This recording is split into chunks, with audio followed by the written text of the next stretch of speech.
GS smart class में आप सभी का स्वागत है। मैं ताजिब हुसैन आज आप लोगों के लिए भारतीय राष्ट्रीय कांग्रेस से संबंधित जानकारी को लेकर एक बार पुनः उपस्थित हुआ हूं। आज हम लोग भारतीय राष्ट्रीय कांग्रेस से संबंधित शेष बची हुई जानकारी को इस वीडियो में प्राप्त करेंगे। जिन्होंने हमारे पहले वीडियो को भारतीय राष्ट्रीय कांग्रेस से संबंधित जो पार्ट 1 बनाया गया था उसे नहीं देखा है तो इस वीडियो के डिस्क्रिप्शन में उसका लिंक दे दिया गया है। आप लोग वहां से आसानी से उस वीडियो को देख सकते हैं। जिन्होंने हमारे चैनल को अभी तक सब्सक्राइब नहीं किया है तो वे सब्सक्राइब कर लें और साथ में इस बेल आइकन को दबा दें ताकि आगे आने वाले नोटिफिकेशन आपको आसानी से उपलब्ध हो सके। तो दोस्तों, प्रारंभ किया जाए। भारतीय राष्ट्रीय कांग्रेस।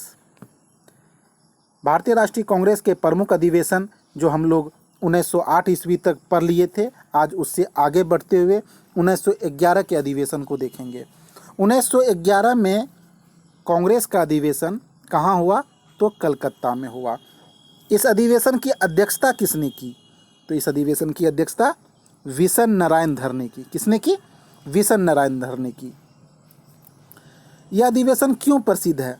आइए इसे देखते हैं। विशेषता: पहली बार जन गण मन इस अधिवेशन में गाया गया।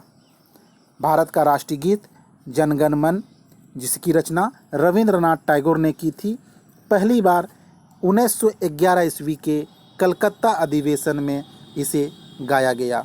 यह कई बार एग्जाम में पूछा गया है और इसकी अध्यक्षता विशन नारायण धर ने की थी।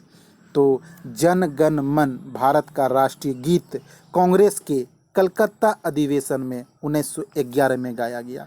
अगर आपसे राष्ट्रीय गान पूछा जाए तो आप लोग को बता दिया गया है कि यह अधिवेशन जो 1896 में हुआ था, कलकत्ता में ही हुआ था, उसमें राष्ट्रीय गान गाया गया था सर्वप्रथम। तो इसकी जानकारी पिछले वीडियो में दी गई है। जिन्होंने नहीं देखा है आप वहाँ देख सकते हैं, लिंक दिया हुआ है। बढ़ते हैं हम लोग अगली जानकारी की ओर। अगला अधिवेशन देखते हैं। अगला प्रमुख अधिवेशन है 1912 का बांकीपुर अधिवेशन। 1912 का बांकीपुर। बांकीपुर कहाँ है? बिहार, पटना। इसकी अध्यक्षता किसने की? इसकी अध्यक्षता R.N. मुधोलकर ने की। किसने की? R.N. मुधोलकर ने की। यह अधिवेशन क्यों प्रसिद्ध है? आइए इसे देखते हैं। यह अधिवेशन बिहार में होने वाला, कहाँ होने वाला? बिहार में होने वाला पहला अधिवेशन था। यानी इससे पहले बिहार में कोई भी कांग्रेस का अधिवेशन नहीं हुआ था। अगर आप बिहार से संबंधित कोई एग्ज़ाम देते हैं तो इस अधिवेशन को याद रखें। बिहार में होने वाला यह पहला अधिवेशन था। यह कांग्रेस का 27वां अधिवेशन था। यह बीपीएससी के द्वारा, जो बिहार पब्लिक सर्विस कमीशन होती है, सिविल सर्विस की एग्ज़ाम, उसके द्वारा यह प्रश्न पूछा गया था कि बांकीपुर 1912 में जो कांग्रेस का अधिवेशन हुआ था वह कम्मा अधिवेशन था, तो 27वां अधिवेशन था। तो इसे याद रखें। बांकीपुर कहाँ है? पटना में। बढ़ते हैं हम लोग अगली जानकारी की ओर। अगला प्रमुख अधिवेशन 1914 का मद्रास अधिवेशन। 1914 में कांग्रेस का अधिवेशन कहाँ हुआ? तो 1914 में कांग्रेस का अधिवेशन मद्रास में हुआ। इस अधिवेशन की अध्यक्षता किसने की? तो इस अधिवेशन की अध्यक्षता भूपेंद्र नाथ बसु ने की। किसने की? भूपेंद्र नाथ बसु ने की। यह अधिवेशन क्यों प्रसिद्ध है? आइए इसे देखते हैं। इस अधिवेशन में मद्रास के गवर्नर, कहाँ के गवर्नर? मद्रास के। हो कहाँ रहा है अधिवेशन में? मद्रास में ही हो रहा है। तो मद्रास के गवर्नर लॉर्ड पोलैंड उपस्थित हुए। अगर किसी अधिवेशन में, कांग्रेस के अधिवेशन में गवर्नर उपस्थित हो रहा है तो वह अधिवेशन प्रसिद्ध हो जाता है। इसलिए 1914 का मद्रास अधिवेशन याद रखें, जिस अधिवेशन की अध्यक्षता भूपेंद्र नाथ बसु ने की थी, जिसमें गवर्नर पोलैंड उपस्थित हुए थे। आइए हम लोग अगले अधिवेशन को देखते हैं। अगला प्रमुख अधिवेशन है 1916 का लखनऊ अधिवेशन। भारतीय इतिहास का बहुत ही अधिक महत्वपूर्ण यह अधिवेशन है, लखनऊ अधिवेशन। 1916 का लखनऊ अधिवेशन, यह अधिवेशन एकदम याद कर लीजिए। इस अधिवेशन की अध्यक्षता किसने की थी? तो अंबिका चरण मजूमदार। बहुत बार यह एग्जाम में पूछा गया। सीधा प्रश्न रहता है कि 1916 के लखनऊ अधिवेशन की अध्यक्षता किसने की? तो उत्तर होगा अंबिका चरण मजूमदार ने की। इस अधिवेशन की खासियत क्या है, क्यों हम लोग याद करें? तो आइए देखते हैं। भारतीय राष्ट्रीय कांग्रेस के सभी अधिवेशन में लखनऊ अधिवेशन 1916 कई कारणों से प्रमुख है। कई कारण हैं, आइए कारणों को देखते हैं। इस अधिवेशन में नरम दल और गरम दल पुनः एक बार एक मंच पर उपस्थित हुए और अपने पुराने झगड़े को समाप्त किए। हम लोग इसका पहले वीडियो जो बना है भारतीय राष्ट्रीय कांग्रेस से संबंधित, उसमें नरम दल और गरम दल को विस्तार से पढ़े हैं। उसमें हम लोग जाने हैं कि 1907 ईस्वी में नरम दल और गरम दल कांग्रेस के अंदर फूट हो गई और कांग्रेस का विभाजन हो गया। तो वही नरम और गरम दल एक बार पुनः, क्या कहा जा रहा है, एक बार पुनः एक बार एक मंच पर उपस्थित हुए। इस उपस्थित जो हुए हैं, इसे उपस्थित कराने में एनी बेसेंट और बाल गंगाधर तिलक का बहुत बड़ा योगदान रहा है। तो 1916 का लखनऊ अधिवेशन इसलिए प्रसिद्ध है क्योंकि जो 1907 में कांग्रेस में विभाजन हुआ था, फिर पुनः एकता के सूत्र में वे बंध गए। और इसकी प्रसिद्धि के और क्या कारण हैं, आइए देखते हैं। इस अधिवेशन में कांग्रेस और मुस्लिम लीग के बीच समझौता हुआ। भारत की दो प्रमुख संगठन था, कांग्रेस और मुस्लिम लीग, दोनों के बीच में समझौता हुआ इस लखनऊ अधिवेशन में। साथ ही दोनों संगठन पहली बार एकता प्रदर्शित किए। इन दोनों संगठन के बीच के समझौता को भारतीय इतिहास में लखनऊ समझौता 1916 के नाम से जाना जाता है। अगर प्रश्न पूछा जाए लखनऊ समझौता किसके बीच हुआ, तो उत्तर होगा कांग्रेस और मुस्लिम लीग के बीच में हुआ। कब हुआ? 1916 में हुआ, लखनऊ अधिवेशन में हुआ। तो ये दोनों ही जो दिए गए हैं आपको जानकारी, यह दोनों जानकारी याद रखें। आगे देखते हैं इसमें और क्या जानकारी है। इसी लखनऊ अधिवेशन में बिहार के किसान नेता राजकुमार शुक्ल गांधी जी को चंपारण की समस्या को बताया और चंपारण आने का आग्रह किया। गांधी जी द्वारा भारत में चलाया गया प्रथम सत्याग्रह 1917 ईस्वी का कौन सा है? चंपारण सत्याग्रह। तो चंपारण आए, गांधी जी जो आए वह उसको निमंत्रण किसने दिया? तो कहा जाता है बिहार के नेता थे, किसान नेता थे राजकुमार शुक्ल, लखनऊ अधिवेशन में गए थे और गांधी जी को चंपारण के तिनकठिया समस्या को बताया था। तब गांधी जी ने उसे आश्वासन दिया था कि मैं चंपारण आकर इस समस्या को हल करूंगा। तो याद रखें, लखनऊ अधिवेशन भारतीय इतिहास में काफ़ी प्रसिद्ध है। यह भारतीय राष्ट्रीय कांग्रेस का 31वां अधिवेशन था। जो 1916 में लखनऊ अधिवेशन हुआ है, यह कौनवा अधिवेशन था? तो 31वां अधिवेशन था, इसे भी याद रखें। आगे प्रमुख अधिवेशन देखते हैं। 1916 के बाद कौन सा प्रमुख है? 1917 का कलकत्ता अधिवेशन। 1917 का कलकत्ता अधिवेशन यह क्यों प्रसिद्ध है? आइए हम लोग इसे देखते हैं। इसकी अध्यक्षता किसने की? एनी बेसेंट ने इसकी अध्यक्षता की 1917 ईस्वी की कलकत्ता अधिवेशन की। प्रसिद्ध क्यों है? पहली बार कोई महिला कांग्रेस की अध्यक्ष बनी। इससे पहले यानी कि 1885 में कांग्रेस की स्थापना हुई है।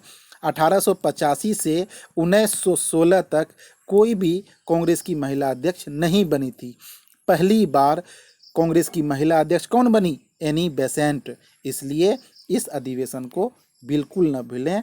1917 का कलकत्ता का अधिवेशन, अध्यक्ष एनी बेसेंट बनी, पहली महिला अतः कांग्रेस की अध्यक्ष बनने वाली पहली महिला कौन थी? तो एनी बेसेंट थी। आइए हम लोग अगले प्रमुख अधिवेशन को देखें। 1920 का नागपुर अधिवेशन। 1920 में जो अधिवेशन हुआ वह कहाँ हुआ? 1920 में नागपुर में हुआ अधिवेशन। इस अधिवेशन की अध्यक्षता किसने की? इस अधिवेशन की अध्यक्षता सी विजय राघवाचारी ने की। किसने की? सी विजय राघवाचारी ने की। यह अधिवेशन क्यों प्रसिद्ध है, तो देखते हैं। महात्मा गांधी के द्वारा भारत में चलाया गया पहला व्यापक आंदोलन असहयोग आंदोलन को इस अधिवेशन में पारित किया गया। हम लोग को मालूम है गांधी जी के द्वारा भारत में पहला आंदोलन कौन चलाया गया, व्यापक आंदोलन 1920 में असहयोग आंदोलन। मुस्लिम लीग के साथ अगर बोला जाए असहयोग खिलाफत आंदोलन, तो असहयोग आंदोलन को कांग्रेस के किस अधिवेशन में स्वीकार किया गया, तो वही है असहयोग आंदोलन को कांग्रेस के 1920 ईस्वी के नागपुर अधिवेशन में इसे स्वीकार किया गया, पारित किया गया, जिसकी अध्यक्षता सी विजय राघवाचारी ने की। बढ़ते हैं हम लोग अगले प्रमुख अधिवेशन 1921 का अहमदाबाद अधिवेशन। बहुत ही प्रसिद्ध यह भी अधिवेशन है, कई बार एग्जाम में पूछे गए हैं प्रश्न। इसकी अध्यक्षता किसने की, इसकी अध्यक्षता CR दास यानी चित्तरंजन दास ने की। अब यह अधिवेशन हम लोग क्यों याद करें, याद करने का क्या कारण है, उन कारण को देखते हैं। इस अधिवेशन में चित्तरंजन दास को अध्यक्ष तो चुन लिया गया, लेकिन वह जेल में थे। देखिए पूछा हुआ प्रश्न है, पूछ देता है कि कांग्रेस के कौन ऐसे अध्यक्ष थे जो अध्यक्ष जिस समय चुना गया वह जेल में थे, तो उसका उत्तर होगा चित्तरंजन दास। 1921 अहमदाबाद। 1921 में जब कांग्रेस का अधिवेशन हो रहा था, चित्तरंजन दास को तो अध्यक्ष बना दिया गया, चुन लिया गया, लेकिन वे थे कहाँ पर, जेल में, जिस कारण कार्यवाहक अध्यक्ष के रूप में हकीम अजमल खां ने भूमिका अदा की। भारतीय कांग्रेस के इतिहास में पहली बार कार्यवाहक अध्यक्ष बना है हकीम अजमल खां, इसलिए यह भी याद रखें। और जिस समय अध्यक्ष चुना गया वे जेल में थे, यह तो पूछा गया प्रश्न है, इसे बिल्कुल याद रखें। आइए हम लोग अगले अधिवेशन को देखते हैं 1922 का गया अधिवेशन।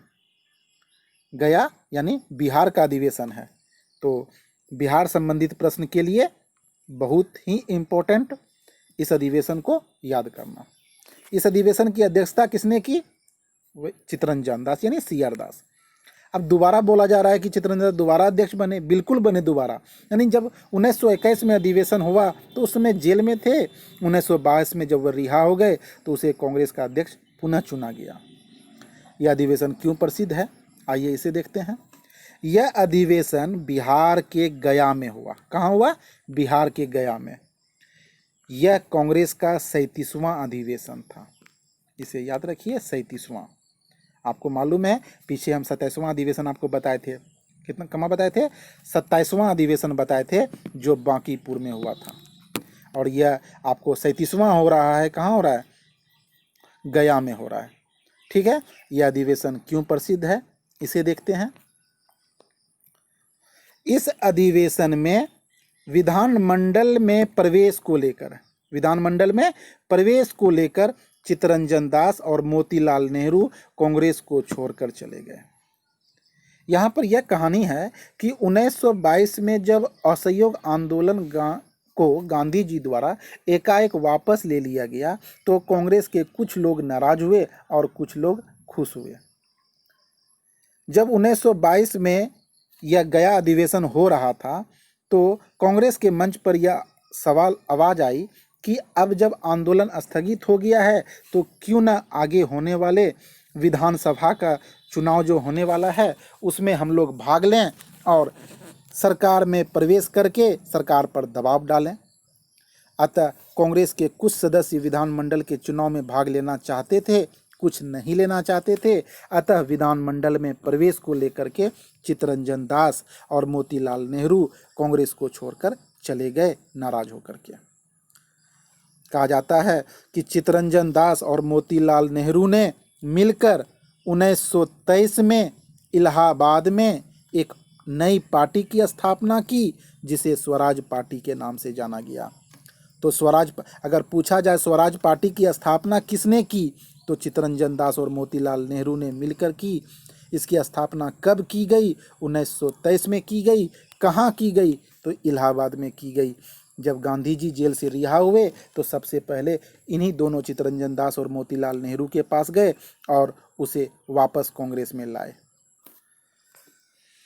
बढ़ते हैं हम लोग अगले प्रमुख अधिवेशन की ओर। अगला प्रमुख अधिवेशन है बेलगांव अधिवेशन 1924। बहुत ही महत्वपूर्ण। इस अधिवेशन को तो आप बिल्कुल न भूलें, क्योंकि इस अधिवेशन के अध्यक्ष ही प्रसिद्ध हैं। इस अधिवेशन की अध्यक्षता महात्मा गांधी ने की थी। महात्मा गांधी कांग्रेस के बेलगांव अधिवेशन 1924 की अध्यक्षता की। यह अधिवेशन प्रसिद्ध क्यों है उसे देखते हैं। महात्मा गांधी कांग्रेस के मात्र एक बार अध्यक्ष बने, अतः बेलगाम अधिवेशन महात्मा गांधी के अध्यक्ष बनने का कारण प्रसिद्ध है। महात्मा गांधी जो भारत के राष्ट्रपिता हैं, वह कांग्रेस के मात्र एक बार अध्यक्ष बने हैं और वह अधिवेशन का नाम है बेलगाम अधिवेशन 1924। और याद रहे, बाल गंगाधर तिलक जो हैं कांग्रेस के अध्यक्ष कभी नहीं बन पाए। बढ़ते हम लोग अगली जानकारी की ओर। अगले प्रमुख अधिवेशन 1925 का कानपुर अधिवेशन। यह क्यों प्रसिद्ध है, इसकी अध्यक्षता किसने की देखते हैं। सरोजनी नायडू ने इसकी अध्यक्षता की। 1925 का कानपुर अधिवेशन की अध्यक्षता सरोजनी नायडू ने की। किसने की? सरोजनी नायडू। प्रसिद्ध क्यों है यह अधिवेशन? इस अधिवेशन में प्रथम भारतीय महिला कांग्रेस की अध्यक्ष बनी, यानी कि भारतीय, याद रखिए, अगर पूछा जाए प्रथम भारतीय महिला कांग्रेस की अध्यक्ष कौन है तो उसका उत्तर होगा एनी बेसेंट। अगर पूछा जाए प्रथम महिला तब एनी बेसेंट। अगर भारतीय महिला पूछा जाए तो उसका उत्तर हो जाएगा सरोजनी नायडू। 1925 कानपुर अधिवेशन बिल्कुल आप लोगों को याद हो गया होगा। 1917 में एनी बेसेंट बनी थी जो प्रथम महिला अध्यक्ष थी, जबकि 1925 में सरोजनी नायडू बन रही है जो प्रथम भारतीय महिला अध्यक्ष है। बढ़िए अगले प्रमुख अधिवेशन की ओर। 1926 का गुवाहाटी अधिवेशन। 1926 में कहाँ हुआ कांग्रेस का अधिवेशन? गुवाहाटी में हुआ। अध्यक्षता किसने की? अध्यक्षता श्रीनिवास अयंगर ने की। श्रीनिवास अयंगर ने की। यह अधिवेशन क्यों प्रसिद्ध है? तो यह अधिवेशन निम्नलिखित कारण से है।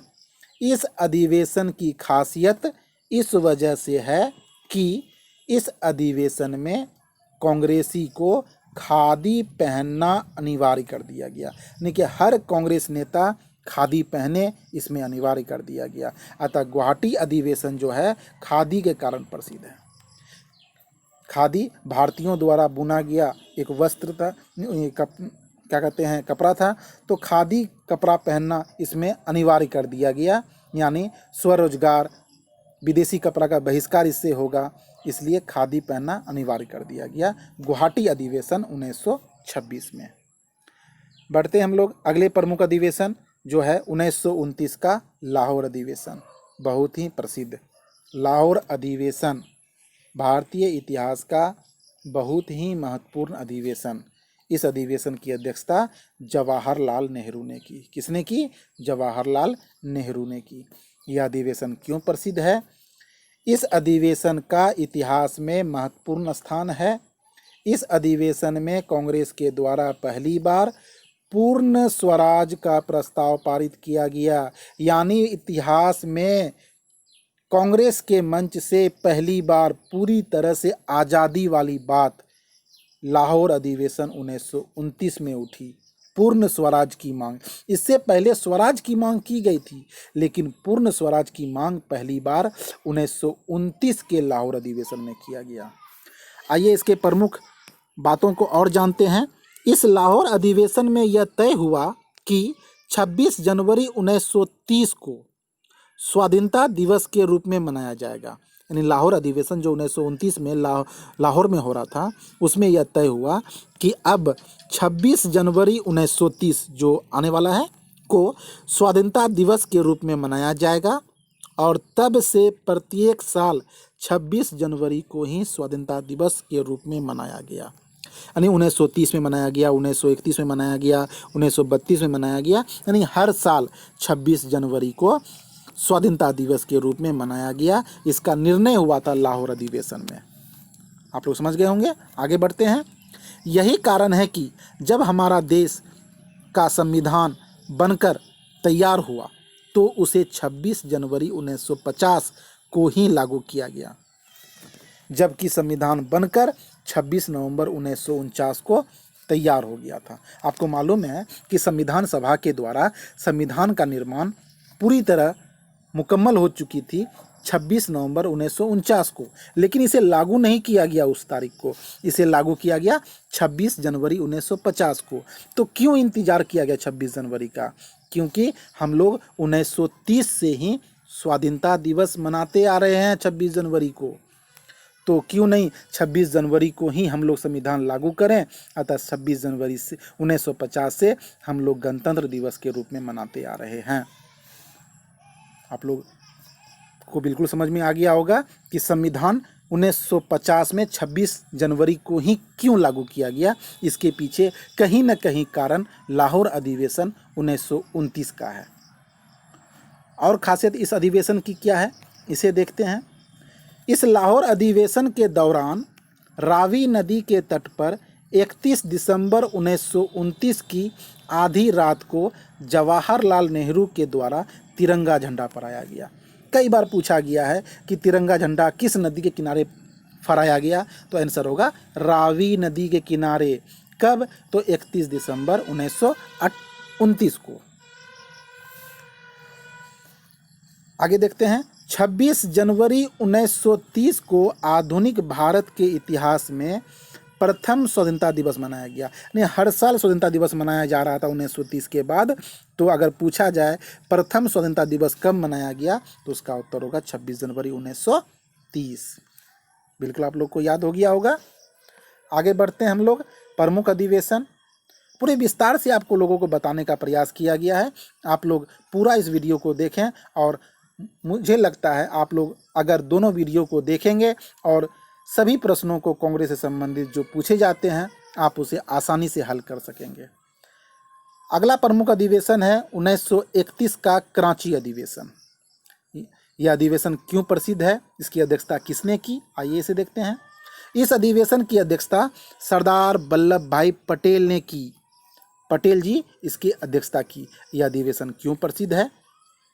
इस कराची अधिवेशन में गांधी और इरविन के बीच में जो समझौता 1931 में हुआ था, जिसे इतिहास में गांधी इरविन पैक्ट के नाम से जानते हैं, को मंजूरी मिली। जैसा कि हम लोग को मालूम है कि गांधी जी के द्वारा 1930 में सविनय अवज्ञा आंदोलन की शुरुआत हो चुकी थी और भारत में आंदोलन चल रहा था और लंदन में गोलमेज सम्मेलन हो रहा था। तो कांग्रेस पार्टी गोलमेज सम्मेलन में भाग नहीं ली, प्रथम गोलमेज सम्मेलन में। तो इरविन पर दबाव पड़ा, तब गांधी और इरविन के बीच में एक समझौता हुआ, जिसे हम इतिहास में गांधी इरविन पैक्ट के नाम से जानते हैं। यह समझौता 1931 में हुआ। इस समझौता को कराची अधिवेशन में क्या हुआ, मंजूरी मिला। कराची अधिवेशन में मंजूरी मिला। और जानकारी देखते हैं। गांधी इरविन समझौता को कांग्रेस की मंजूरी मिलने के बाद ही महात्मा गांधी द्वितीय गोलमेज सम्मेलन में भाग लेने के लिए लंदन गए। हमको मालूम है कांग्रेस पार्टी न प्रथम गोलमेज सम्मेलन में भाग लिया, न अंतिम में लिया, न तीसरे में, केवल द्वितीय गोलमेज सम्मेलन में भाग लिया। ठीक ना। तो गांधी इरविन समझौता को मंजूरी जब मिल गई कांग्रेस के मंच से, तब गांधी जी द्वितीय गोलमेज सम्मेलन में भाग लेने के लिए लंदन गए थे। इस कराची अधिवेशन में गांधी जी ने कहा था, गांधी मर सकते हैं परंतु गांधीवाद नहीं। यह कथन याद रखिए गांधी जी का। किस अधिवेशन में कहा था? कराची अधिवेशन में कहा था। कब हुआ था कराची अधिवेशन? 1931 में हुआ था। अध्यक्षता किसने की थी? सरदार वल्लभ भाई पटेल ने की थी। कौन सा स्पीच है? तो गांधी मर सकता है परंतु गांधीवाद नहीं। यह गांधी जी का बहुत प्रसिद्ध कथन है। आगे बढ़ते हैं।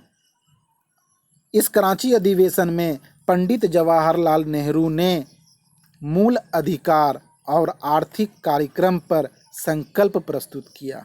यह भी पूछा गया प्रश्न है। अर्थात इस अधिवेशन में पहली बार कांग्रेस के मंच से मौलिक अधिकार की मांग की गई।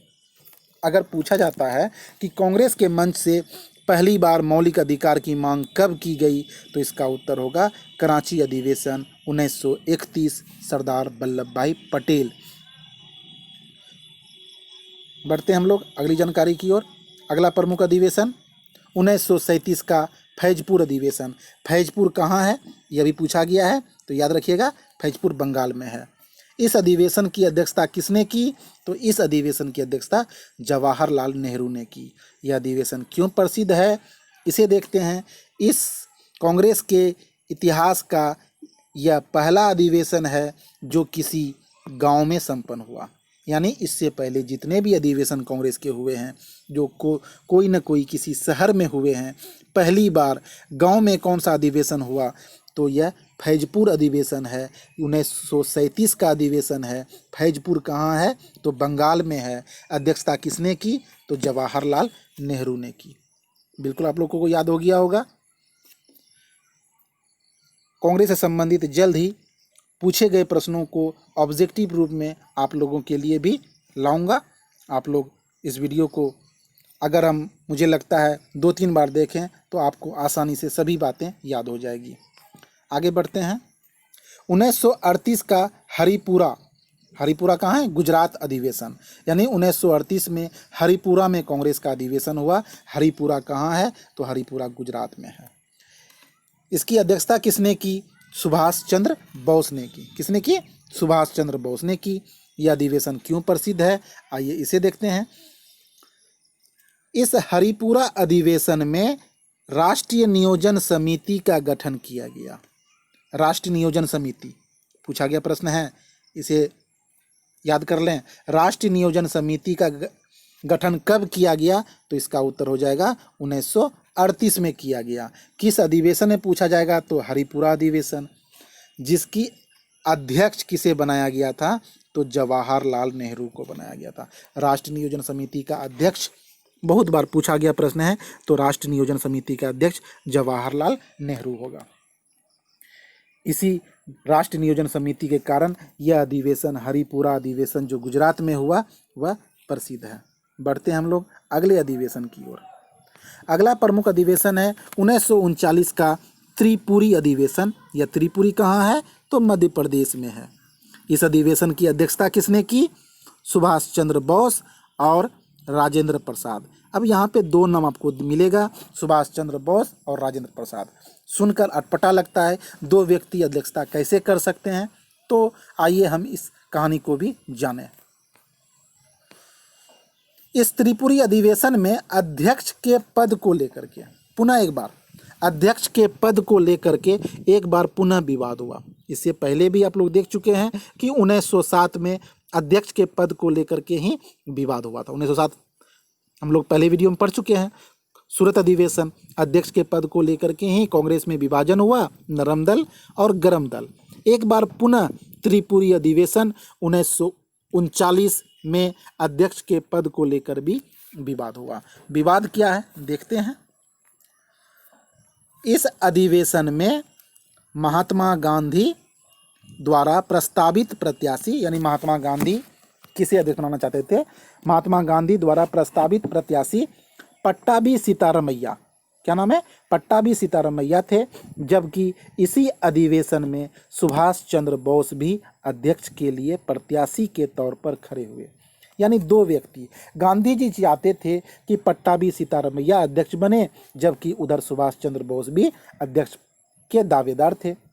जब मतदान हुआ तब सुभाष चंद्र बोस अध्यक्ष पद के लिए जीत गए और पट्टाभी सीतारामैया की हार हो गई।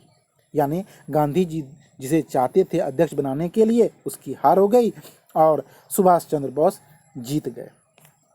आगे बढ़ते हैं, क्या हुआ देखते हैं। पट्टाभी सीतारामैया की हार पर महात्मा गांधी ने कहा कि यह मेरी हार है।